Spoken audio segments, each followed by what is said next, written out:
So, have you all heard the latest? Oh, yeah. The Republican Party hates women. So saith the mighty Bill Clinton.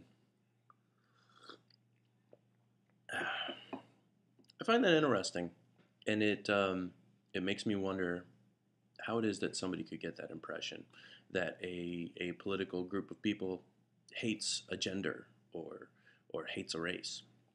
I could say in the case of a couple of my friends on here, you could safely say that they hate races. And they're very obvious about it. They'll tell you so. And in the case of the Democrats being able to claim that Republicans hate women,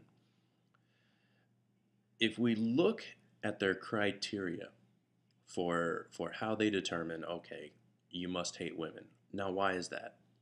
Well, they speak against certain medical bills that cover certain procedures and birth controls and things like that. Yet they aren't talking about they're trying to establish laws against it. You know, the Republicans aren't interested in making laws against birth control or anything else. It is that a person opposes a certain law that has the government covering procedures and things of that nature. And whenever somebody opposes it, they just take one little cherry picked part of that bill and they say, well, this person must hate this entire gender of people because they voted against a bill that would allow women to have free birth control.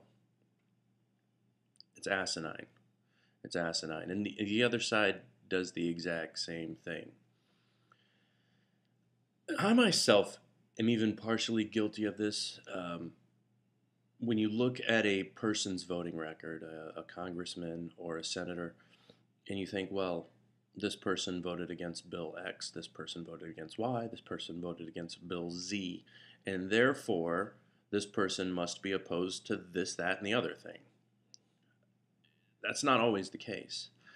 You have to look at a total voting record. If a person's consistently voting against budgetary increases, if they're continuously voting against debt ceiling raises and things like that, then you get an idea of that person's character. You get an idea of where they stand. But if somebody just votes no on a bill that has civil rights violations in it, or a diminishing of individual rights, then just because somebody stuffs pork in there, a little bit of pork at the bottom of it that says, well, we want to give $10 million to orphans, somebody votes no on it because it's against civil liberties. But what can happen, because the pork is stuffed, they can say, well, that person is against orphans. I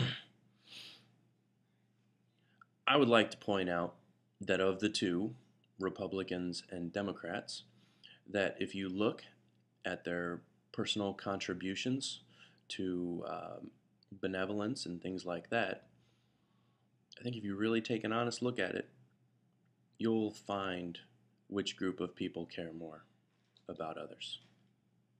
Thank you for your time. We'll see y'all soon.